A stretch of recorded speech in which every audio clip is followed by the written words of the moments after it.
रूस और यूक्रेन के दरमियान जंगबंदी के लिए होने वाले बराह रास्त मुज़ाकरात का आज दूसरा दौर तुर्की के शहर इस्तांबुल में हुआ है, लेकिन फिलहाल दोनों मुमालिक के दरमियान जंगबंदी के कोई आसार नजर नहीं आ रहे हैं, बल्कि कशीदगी में पहले से ज्यादा इजाफा हो रहा है। और इस तनाज़े में शुरू से ही ड्रोन्स का मौसर इस्तेमाल बड़े पैमाने पर हो रहा है और इसी वजह से दुनिया भर में मुख्तलिफ मुमालिक की अफवाज तनाज़ात और कशीदा हालात में ड्रोन्स के इस्तेमाल को तरजीह दे रही हैं।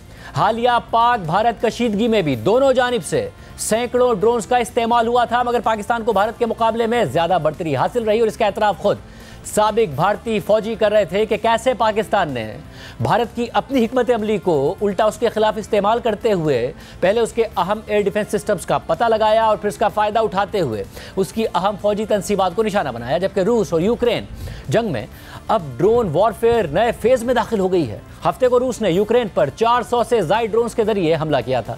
इसके बाद इतवार को यूक्रेन ने रूस के अंदर एक बड़ी और हैरानकुन ड्रोन कार्रवाई कर दी, जबकि भारत में इस कार्रवाई का मवाजना पाक भारत कशीदगी से भी किया जा रहा है। यहाँ तक कि भारत में अपोजिशन जमात कांग्रेस मोदी हुकूमत पर यूक्रेन के हमलों का हवाला देकर भारत की पाकिस्तान के खिलाफ नाकाम कार्रवाई पर तंज कर रही है कि ऐसे कार्रवाई करते हैं।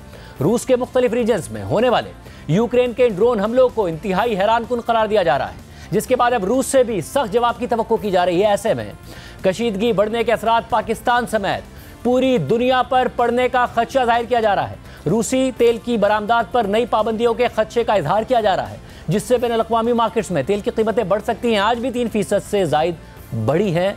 इतवार को यूक्रेन ने रूस के अंदर तकरीबन 4,500 किलोमीटर अंदर तक ड्रोन हमले किए, जिसे रूस और यूक्रेन के दरमियान तकरीबन 3 साल से जारी इस तवील जंग की सबसे बड़ी कार्रवाइयों में से एक कार्रवाई करार दिया जा रहा है। यूक्रेन ने इस हमले को ऑपरेशन स्पाइडर वेब का नाम दिया है। यूक्रेनी हुक्काम के मुताबिक हमले में 117 ड्रोन इस्तेमाल किए गए, जो रूस की मुख्तलिफ एयर बेसिस पर दागे गए, जिनमें यूक्रेन की सरहद से तकरीबन 4,500 किलोमीटर दूर बेलाया एयरबेस भी शामिल है। यूक्रेन ने दावा भी किया है कि इस हमले में रूस के कुल 120 में से तकरीबन 40 स्ट्रेटेजिक बमबार तैयारे तबाह हो गए हैं या उन्हें शदीद नुकसान पहुंचा है। यानी रूस के तकरीबन 34% स्ट्रेटेजिक क्रूज मिसाइल ले जाने वाले तैयारे तबाह या नाकारा कर दिए गए हैं। इन तैयारों में न्यूक्लियर तैयारे भी शामिल हैं और ये दावा ज़ाहिर यूक्रेन की तरफ से ला रहा है, जबकि इन हमलों से रूस को तकरीबन $7 अरब के नुकसान का दावा भी किया जा रहा है। यूक्रेन के सदर ज़ेलेंस्की ने कार्रवाई को शानदार करार देते हुए सोशल मीडिया साइट एक्स पर लिखा है कि यह वाकई एक शानदार कामयाबी है। यह कामयाबी सिर्फ और सिर्फ यूक्रेन ने हासिल की है। मनसूबाबंदी से लेकर अमल दरामद तक इस कार्रवाई में 1 साल 6 माह और 9 दिन लगे। यह हमारा सबसे तवील फासले पर किया गया ऑपरेशन है। जो लोग इस ऑपरेशन की तैयारी में शामिल थे उन्हें वक्त पर रूसी इलाके से वापस बुला लिया गया है। यूक्रेनी सदर ने मजीद लिखा कि मैंने यूक्रेन की सिक्योरिटी सर्विस को हिदायत दी है कि वो आवाम को इन तफसीलात से आगाह करे। जाहिर है कि अभी सब कुछ नहीं बताया जा सकता, लेकिन ये ऐसे इकदाम हैं जो यकीनी तौर पर तारीख की किताबों में शामिल होंगे।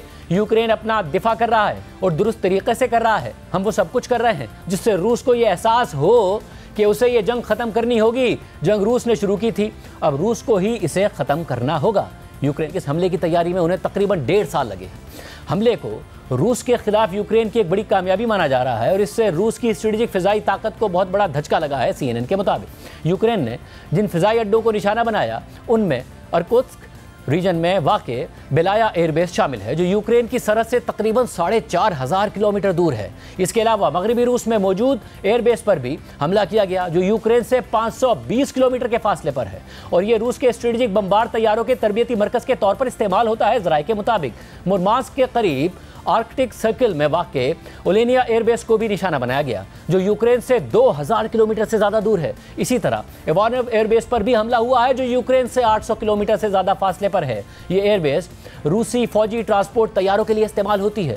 रूसी वज़ारत दिफा ने तस्दीक की है कि यूक्रेन ने 5 मुख्तलिफ इलाकों में रूसी फ़िज़ाई अड्डों को निशाना बनाया है। वज़ारत दिफा ने कहा कि इवानोव, रियाजान और अमोर के इलाकों में हमलों को नाकाम बना दिया गया है, लेकिन मुरमांस्क और इर्कुत्स्क में होने वाले हमलों के बाद कुछ तैयारों में आग लग गई थी, जिस पर बाद में काबू पा लिया गया।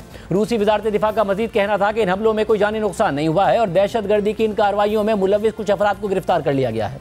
यूक्रेन ने रूस के अंदर इंतहाई दूर तक कैसे इन्फिल्ट्रेट किया और उसने अहम तरीन फ़िज़ाई अड्डों को किस तरीके से निशाना बनाया, इस सिलसिले में तफसीलात भी इंतहाई हैरानकुन है। BBC के मुताबिक जंग के आगाज़ से लेकर अब तक इस हालिया यूक्रेनी हमले को खतरनाक और शदीद करार दिया जा रहा है। यूक्रेन की खुफिया एजेंसी एसबीयू के जराये ने बताया है कि इस कार्रवाई को स्पाइडर्स वेब का नाम दिया गया था और इसकी निगरानी खुद यूक्रेनी सदर ज़ेलेंस्की ने की है। इस हमले की एक वीडियो भी जारी की गई है जिसमें देखा जा सकता है कि ड्रोन हमलों के बाद आग के शोलों ने रूसी जंगी तैयारों को अपनी लपेट में लिया हुआ है।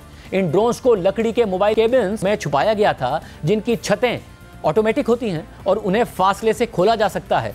ये केबिन्स उन ट्रकों पर रखे गए थे जिन्हें रूसी फिजाई अड्डों के करीब पहुंचाया गया और फिर मुनासिब वक्त पर हमला किया गया। एसबीयू के जराये ने मजीद दावा किया कि इन हमलों में जिन रूसी तैयारों को निशाना बनाया गया उनमें TU-95, TU-22M3 जैसे स्ट्रेटेजिक न्यूक्लियर बमबार तैयारे और A-50 जैसे इब्तिदाई वार्निंग वाले जंगी तैयारे शामिल थे। जराये के मुताबिक ये पूरी कार्रवाई नकलो हमल के लिहाज से इंतहाई पेचीदा थी। जराये ने मजीद बताया कि एसबीयू ने सबसे पहले FPV ड्रोन्स रूस में स्मगल किए जो लकड़ी के मोबाइल केबल्स के जरिए मुंतकिल किए गए थे। रूस पहुंचने के बाद ये ड्रोन्स इन केबल्स की छतों के नीचे छुपाए गए जो सामान ले जाने वाले ट्रकों पर रखे गए थे। जराये के मुताबिक मुनासिब वक्त पर छतें खोल दी गईं और ड्रोन्स ट्रकों से परवास करके रूसी बमबार तैयारों को निशाना बनाने लग गए।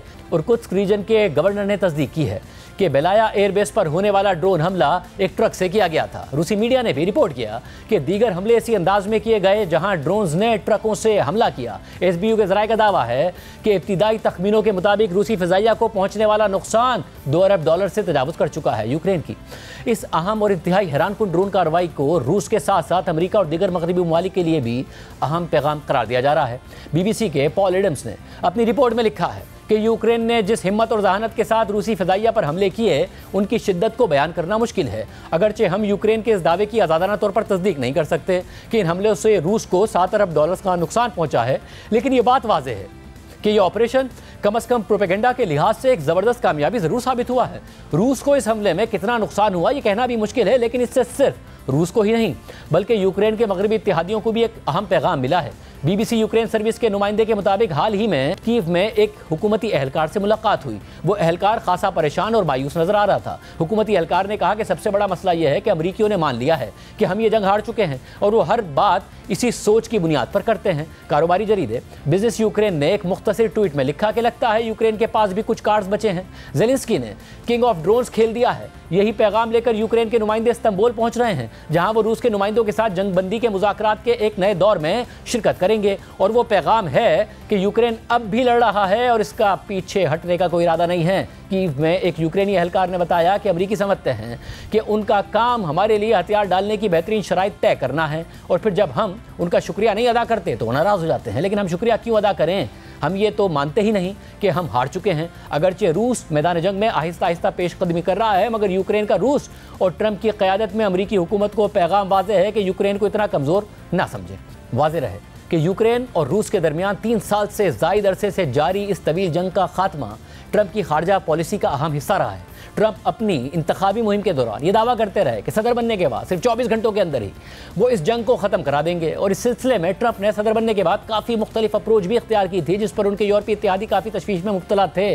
ट्रंप ने न सिर्फ यूक्रेन और अपने अहम यूरोपीय इत्तेहादियों के बगैर रूस के साथ मुज़ाकरात का आगाज़ कर दिया था, बल्कि वो रूस के बजाय यूक्रेन को ही इस जंग का जिम्मेदार और यूक्रेनी सदर ज़ेलेंस्की को डिक्टेटर करार दे रहे थे। हत्ता कि ट्रंप ने यूक्रेन पर जंगबंदी के लिए शदीद दबाव भी डाला था और उन्होंने यूक्रेन के लिए आर्जी तौर पर फौजी इमदाद बंद करने के अलावा यूक्रेन के लिए इंतहाई अहम मिलिट्री इंटेलिजेंस की शेयरिंग को भी मुअत्तल कर दिया था। और साथ ही ट्रंप इस दौरान मुसलसल अपने अहम यूरोपीय इत्तेहादियों को अपने दिफाई अखराजात बढ़ाने और जंग में ज़्यादा किरदार अदा करने के लिए धमकियां भी देते रहे। और फिर जब यूक्रेनी सदर ज़ेलेंस्की व्हाइट हाउस में ट्रंप से मुलाकात के लिए गए तो सदर ट्रंप और उनके नायब सदर JD वेंस ने ज़ेलेंस्की की बेइज्जती भी की थी, जिसके बाद ज़ेलेंस्की को व्हाइट हाउस छोड़कर जाना पड़ा था। और इसी दबाव की वजह से ज़ेलेंस्की जंगबंदी के लिए मुज़ाकरात में शरीक होने पर राजी हो गए थे, मगर यूक्रेन तो अमरीकी दबाव में आकर जंगबंदी पर आमादा हो गया। मगर ट्रंप रूसी सदर पुतिन को अब तक जंगबंदी के लिए राजी नहीं कर पाए। 16 मई को जब ट्रंप मशरिक़ वस्ता के दौरे पर थे तो रूस और यूक्रेन के दरमियान जंगबंदी के लिए मुज़ाकरात का पहला दौर हुआ था।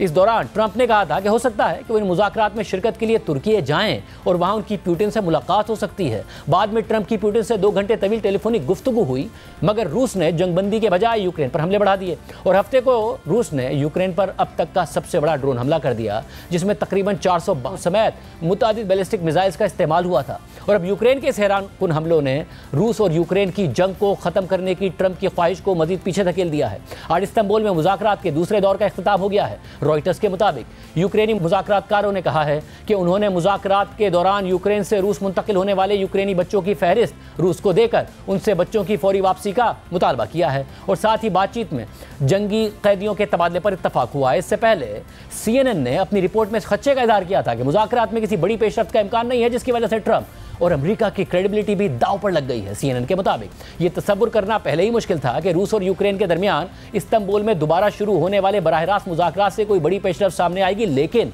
यूक्रेन की जानिब से रूस के स्ट्रेटेजिक अड्डों पर बड़े पैमाने पर ड्रोन हमलों के बाद इस बात का इम्कान अब मजीद कम हो गया है कि कोई भी फरीक अपनी रेड लाइन से पीछे हटेगा। ताहम रूसी हुकाम ने अपने सख्त मौक़िफ़ को छुपाया नहीं है, जिनमें तमाम जमशुदा इलाकों पर खुद मुख्तारी, यूक्रेन की गैर फौजी हैसियत और फौरी पाबंदियों का खात्मा शामिल है। रूस की सरहदों की जानिब नेटो की मजीद तौसी, खासतौर पर यूक्रेन और दीगर ममालिक के हवाले से खदशात भी रूसी हुकूमत की मुस्तकिल शिकायत में शामिल रहे हैं। इसके अलावा बैरून मुल्क मुंजमिद किए गए सैकड़ों अरब डॉलर्स के रूसी असासों का मामला भी शामिल है। रिपोर्ट में मजीद बताया गया है कि रूसी और मगरबी मीडिया में मुमकिन मुज़ाकराती नकात पर क़यासराइयाँ जारी हैं और इस्तांबुल में होने वाली बातचीत के नताइज को इस नज़र से देखा जा रहा है कि आया फरीक़ैन में लचक दिखाई देती है या नहीं। ताहम यूक्रेन की तरफ से बज़ाहिर एक शानदार कामयाबी के बाद फिलहाल रूसी हुकूमत की तरफ से किसी समझौते की बात मुमकिन नहीं लगती। यूक्रेन इन बराह रास्त मुज़ाकरात के दूसरे मरहले में इस हौसला अफजाई के साथ शामिल हो रहा है कि उसने रूस के अहम फ़िज़ाई असासे तबाह कर दिए हैं। इतवार को यूक्रेनी सदर ज़ेलेंस्की ने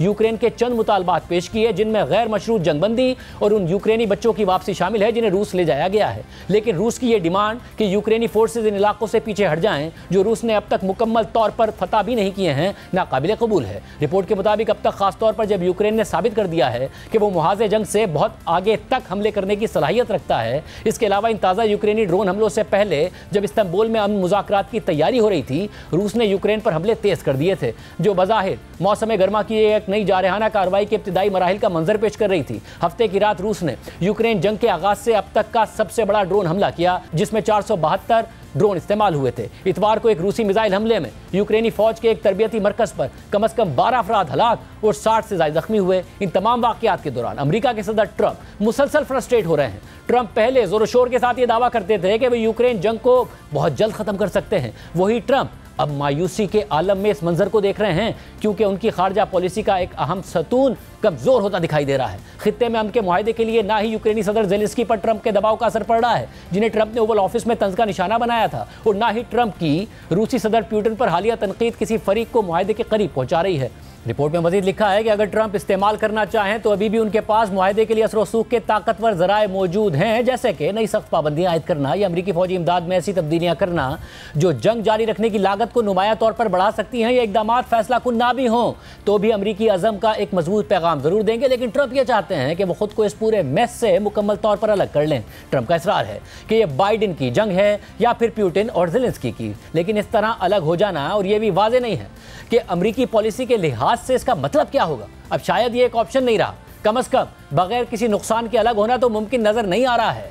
ट्रंप की जानिब से यूक्रेन जंग ख़त्म करने पर इसरार और यूक्रेनी और रूसी रहनुमाओं से ज़ाती मुदाखलत की वजह से अब ट्रंप खुद और अमेरिका इस जंग के अंजाम से नागुज़ीर तौर पर जुड़ चुके हैं। इसलिए मैदान जंग और इस्तांबुल में आज होने वाले मुज़ाकरात को बड़ी बारीकी से देखा जा रहा है। अगरचे ट्रंप बार बार इस जंग से लाताल्लुकी ज़ाहिर करने की कोशिश करते हैं, लेकिन हकीकत यह है कि यूक्रेन की जंग अब बहुत हद तक ट्रंप की जंग बन चुकी है और इसके साथ अमेरिका की क्रेडिबिलिटी भी एक नाजुक धागे से लटक रही है।